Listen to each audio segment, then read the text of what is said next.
Hey folks, David Frost, My Strategic Forecast. You're here for another episode of Common Sense Market Analysis. Today is Friday, July 28, 2017. We're looking at a daily chart of the SPY or SPDR, which is the proxy for the S&P 500. And we had somewhat of a summer doldrum day today in terms of the movement in the market. The market was down a little bit earlier in the day, and then we had the typical Friday float finishing near the highs of the day.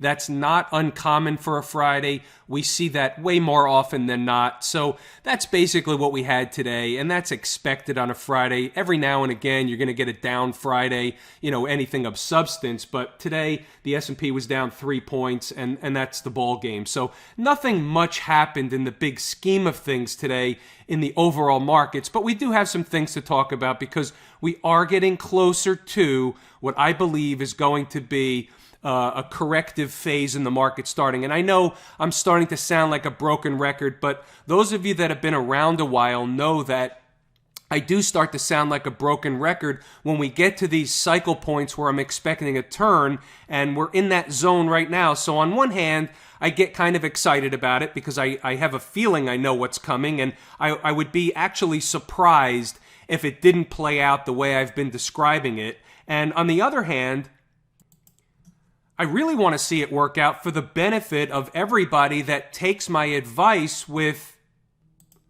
a high degree of seriousness. And so therefore, I'm kind of waiting and I'm saying, hey, we've got to get this cycle to take hold for really more than one reason. And the other reason is, I love doing this because I really enjoy when other people, when you guys tell me that you're having success. And that's the real reason that I do this. It gives me a sense of purpose at this stage in my life. So that's a little side soapbox, but let's move on. Let me kind of recap on where I think the possibilities are for the market over the next couple of weeks. And I'm going to compress the next couple of weeks down to really one scenario or a couple of different scenarios, but they're really all boil down to one scenario. And that is what I said the other day, whether it was yesterday or the day before, I can't remember now, but I said that the futures could get up to 2,500. That's possible. That's really only 30 points away from where we are. That's 30 handles in the S&P. It's $3 in the SPDR. I'm not suggesting it's going to happen. I'm saying that's probably the top end of where it would go in this final stage of the rally, and it is possible. And so that would mean maybe a blow off top. That would mean maybe a big gap and crap one day or 2 days, something like that. And that's certainly possible. But what I see happening is I see what's forming, what I believe to be forming, is what I'm going to call a rolling top. And it's not to say we can't have a spike, but tops are generally formed as rolling tops. They can be spikes, and bottoms tend to look more like V-bottoms, and that's just the way the market rolls most of the time. So whether we get a spike higher or not, it really doesn't matter in the big scheme of things if the cycle's going to play out the way I think it is. And from that standpoint, I want to boil it down a little bit to the shorter term, and I want to say that my expectation for early next week is, and this is really in the immediate future, meaning Monday, right out of the chute, or possibly, at some point in Monday, latest Tuesday, is I think we're going to get some downside activity. And let me just give you a snapshot as to why.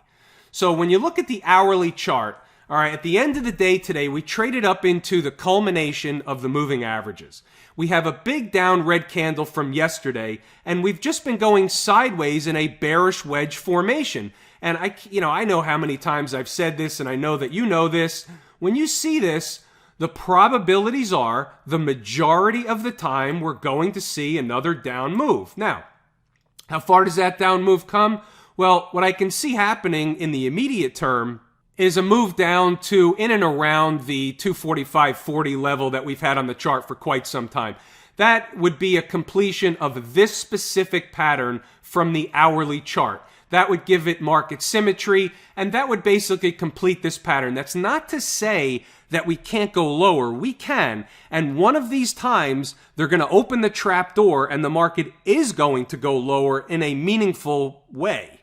But when you go back to the daily chart, and you look here, there's still nothing wrong with the market, and the market is still going to find support at the moving averages, the 20 and the 50 period moving average, one right underneath the other, and they're not that far away. But one of these times, they're going to give up the ghost. There's going to be something to spook the market. The boogeyman's going to come out of the closet, and the market's going to have a, pretty decent sized decline on our hands. And that's going to really be the ultimate signal. That's going to change the character of the market. That's going to be the signal we're looking for. It's going to be a high volume day. Everything's going to change from that point forward for, several weeks, probably more like 2 to 3 months. It would be very easy and simple if we were able to pinpoint the top and say today's the top and tomorrow the market's going to go down and it's not coming back. But the reality is when you do that, you're only right, a fraction of the time. The reality is the market doesn't give up the ghost that easy. We may have a down day on Monday, and then we may have an up day on Tuesday, and that's just the way it works. But one of these times, it's not coming back. And I think you all know that deep down. We've all seen this book before. We've seen this movie before. Right now, we're just kind of looking to buy a ticket to the show, but we know that the show's about to start, pretty much any time now. If you're long the market, and long in particular some equities, now's a time to just tighten up the stop a little bit, trail the stop, take some profit, do that type of work, because if I'm right, and there's a fair chance that I am, then we're going to see some downside activity coming sooner than later, and we're getting compressed now. So my take is it's going to happen within the next couple of weeks. So when we get into that type of time frame, we want to be cautious, and if I'm wrong, I'll know that I'm wrong if the market really begins to rip on the upside with institutional participation and volume. And until and unless that happens, I'm going to go with the forecast that I've had. Looking over at the IWM, we were down slightly in the IWM today, but again, it's a very narrow ranging day. We basically hung around the 20 period moving average all day. Not much happened. Again, technically speaking, nothing wrong with the market. We're above the moving averages. We're at the upper range of the market, almost at the all-time highs. We're very short or just close to the all-time highs. So there's nothing wrong with this market. But we need to pay close attention because the IWM will most likely be our best leading indicator of what's coming in the days and weeks ahead. Really nothing else to discuss with the IWM that we didn't talk about over the last few days. No change whatsoever. We just hung around the 20 period moving average in the upper range. Above the moving averages, is nothing wrong, but we just, we're watching very closely. A down day of 0.2%. Not much to hang our hat on over here, so I'm just going to move it along. And we're going to go over to the VIX.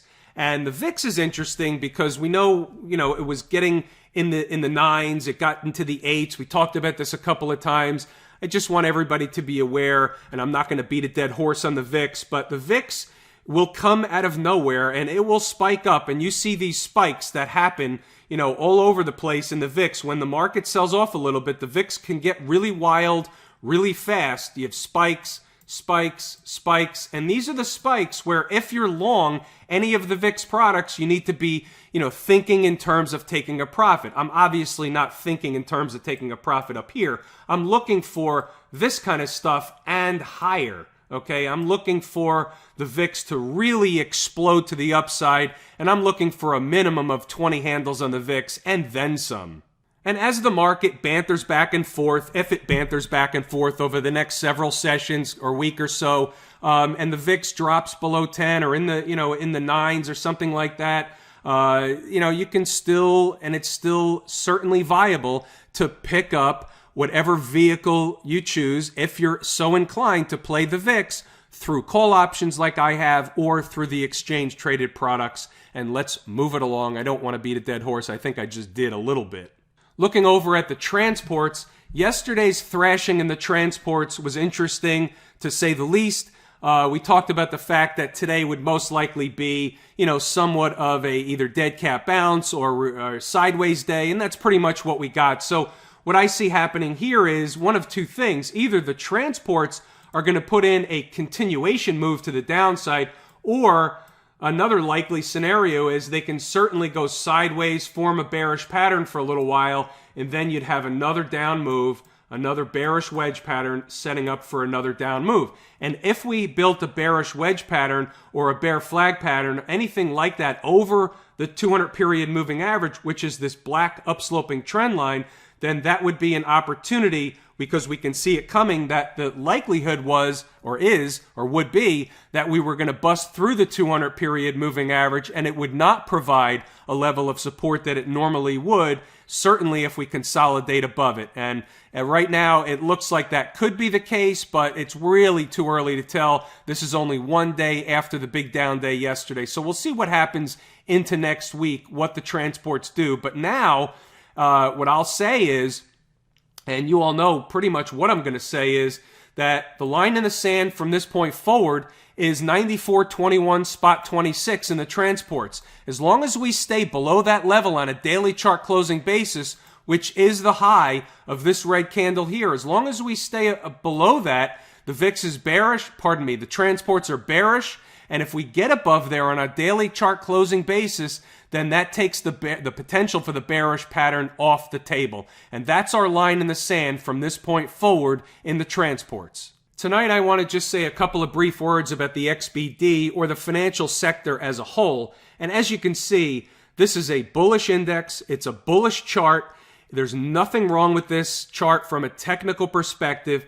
And we know without the transport, again, I did the wrong index, without the financials, the market is going to have a very difficult time rolling over. So we need a rollover in the financials in order for the major markets to roll over. It works both ways. The market can't really go much farther on the upside without the financials, and it's unlikely the market rolls over without the financials rolling over with it. So I'm watching the financials very closely. There's nothing wrong with this chart. It's a bullish chart above the moving averages. So we'll see what happens, but there's a couple of different things that can certainly turn the financials on a dime. And I'm not going to get into all the specifics because we can make up, a dozen reasons till Sunday on why they would roll over. But one thing that stands out to me is the bond market. And if we see a spike in interest rates, that is going to be an interesting scenario for the financials, because higher interest rates are positive for the financials, however, to a point.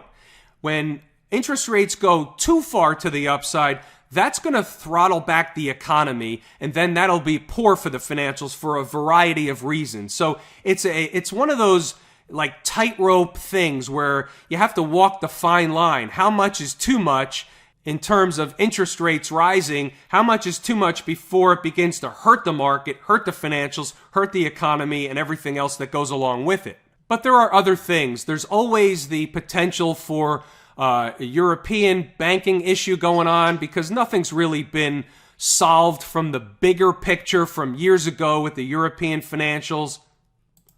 Although it appears everything's fine, but there's always stuff bubbling up underneath the surface.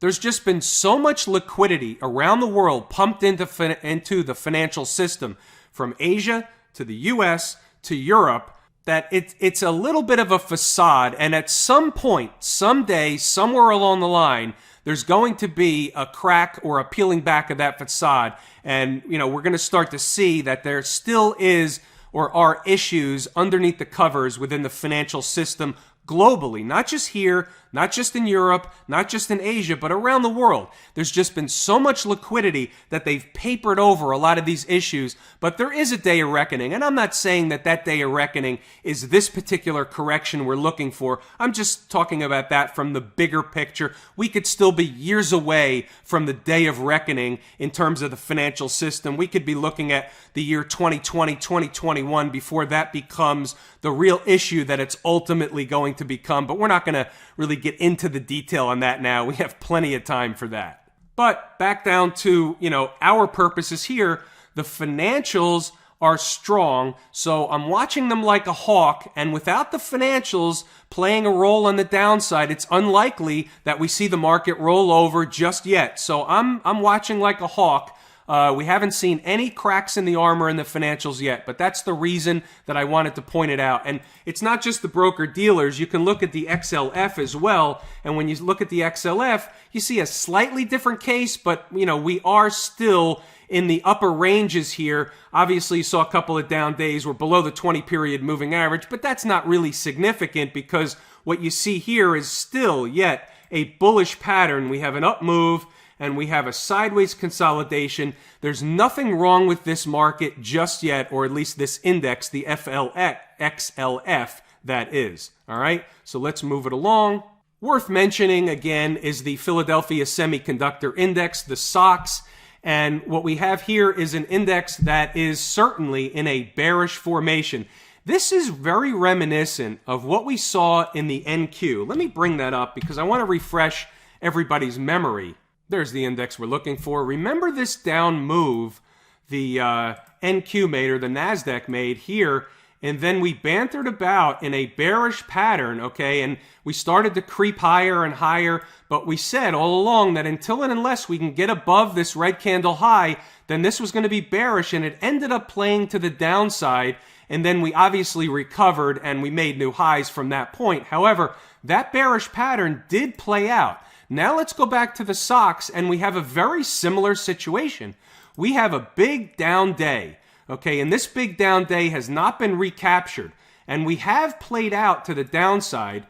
Okay, so this pattern has played out, but we are not recovered. We have not gotten anywhere near this red candle high, while the market, meaning the SPY, the NASDAQ, whatever market you want to talk about, has made new highs, and the SOX has not. So this is another potential canary in the coal mine. I'm watching very closely across all these different markets for clues. These are all puzzle pieces that all go onto the table. I'm trying to assemble them, and I'm putting them together, and I'm trying to get the complete picture. And once they're all assembled, the complete picture will look very, very clear, and most likely at the same time that we culminate into the cycle top at the point in which the market is most likely going to make a turn and have a correction for a while. So technically speaking, there's two things going on before we wrap up the SOX.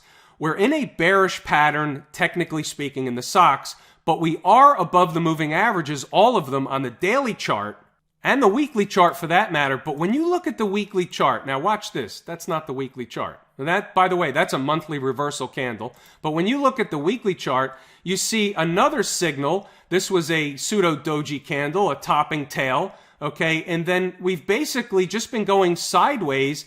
And, you know, while we did recover from a weekly chart basis above this down red candle, we are still nowhere near this top of the tail candle. And again, this is a bearish pattern, even though we're above the moving averages. So there is some conflicting information in the SOX. We'll see which technical factor prevails. Obviously, you know which way I'm leaning, but these are all the things that I look at all day long, paying very close attention across all these markets each and every day.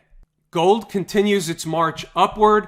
The next stop on the upside is likely around 1281, 1282. That would be about a 75% retracement from recent pivot high to recent pivot low. Here's your recent high. Here's your recent low. 75% retracement comes in right about this level here, about 1281, 1282, and will likely stall out there. But gold is strong. It's in an uptrend. And I'll repeat again, if we get up to this double top area around 1300, 1305, maybe we get slightly higher, but in that neighborhood is, in my opinion, a stone cold short in the gold market.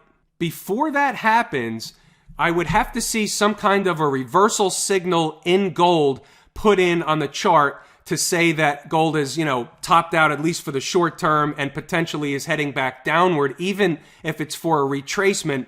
But if we get up to 1300, I'm not going to wait at that level. 1300, 1305, 1310, in that neighborhood. I'm not waiting for the signal. That's an area that I would be comfortable taking a short position. And when and if we did get up there, I will provide you with what my stop would be where I know I would be wrong.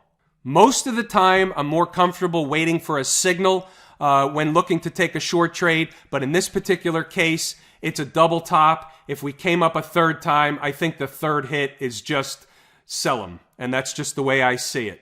Silver remained strong, had another update today after yesterday looked like it put in the makings of a topping signal, but that didn't really happen.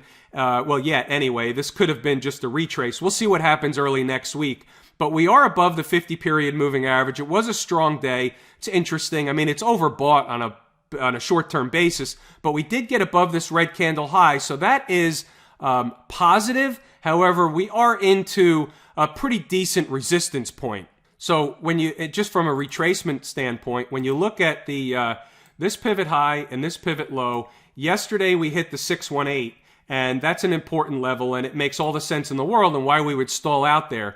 But the other thing is, when you look at this pivot high and this pivot low, the 50% retracement comes in right around 17, give or take. And so it's interesting, which retracement is silver actually headed for? Was it the 618 from the recent pivot high to recent pivot low, or is it going to go for the longer term pivot high to pivot low at the 50% mark? It's interesting, and a lot of times when I see this on charts, you'll find that the market actually respects both retracements, even if it's for a period of time. It doesn't have to collapse from the retracements. It's just we get a pause in the market, we get a stall out, we get a pullback. Any of the above or combination of the above happens, and it's not uncommon at all for the market to respect both retracement levels. So right now, we're stalled out at the 618 from this pivot high to this pivot low, yet we could certainly go higher and then stall out around 17,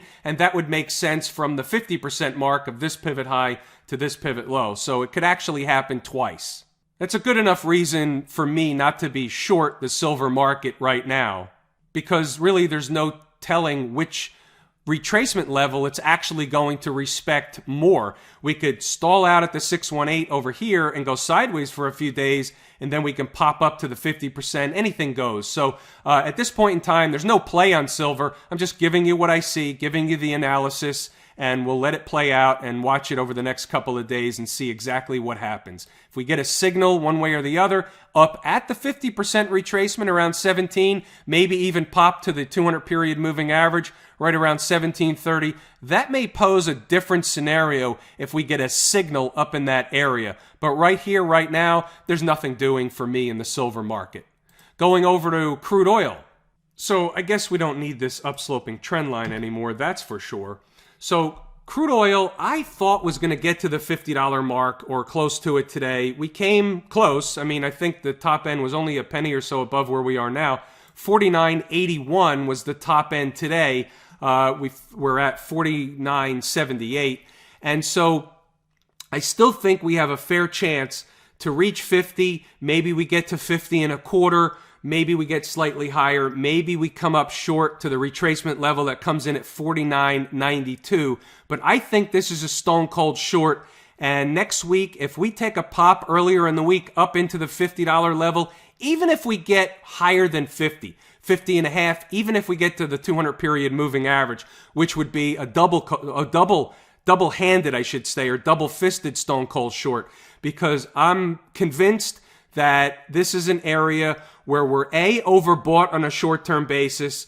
The round number is a big fat round number. We have a breakdown candle here that it's going to be very difficult for the market to get through. We have a lot of overhead resistance. We have a double top. We have a 200-period moving average. We have a pivot here. We have a round number at 50. And we also have, don't forget, the completion of the ABC corrective pattern that, and I haven't talked about this in a while. I promised you I wouldn't, but here it is again. Here's an A, here's a B, and really here's the C. And this is a finishing move. And we have a finishing move, overbought condition, and all the other stuff I talked about. Again, you know, if I'm wrong, I'm wrong. But the way I see it, crude oil is a stone cold short next week. If we get up around 50, even from where we are now, I wouldn't mind anybody being short crude oil.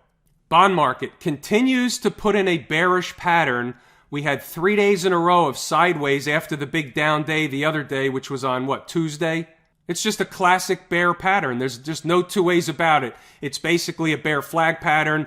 Call it what you want. This is a bearish pattern that will generally play out to the downside. I see it no other way until and unless we get above this red candle high that comes in at 154.11. Until and unless that happens, this market goes lower, and it goes lower to the point, at least from where I said, the 200-period moving average coinciding with this double bottom down here. That's for starters. I think there's lower prices over the longer term coming for the bond market based on what I see. But for starters, we go down to the 200 period moving average, dollars to donuts. That's just the way I see it from here.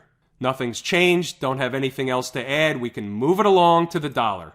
And the dollar had another down day today. And guess what? I'm going to go right over to the weekly chart. And I forgot to say, long and wrong, the 200 period moving average coming into play. I think we spike it next week. I think that's a reversal coming in the making.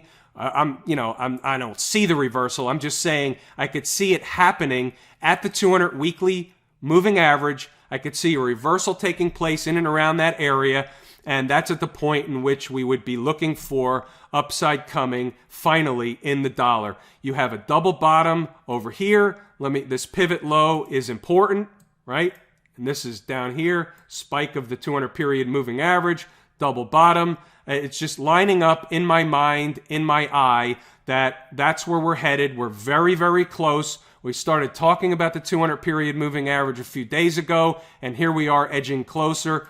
Whoops, I didn't mean to do that. Sorry about that, guys. Each and every day that goes on, we're moving closer to the 200 period moving average. The closer we get, the more likely it is we have to pierce through it. That's just the way the market works the majority of the time. So you know my story in the dollar. I'm not going to repeat myself 10 times. And with that, I'm going to wrap it there tonight, wishing everybody a great weekend. I'm David Frost, My Strategic Forecast. Thanks for tuning in for another episode of Common Sense Market Analysis.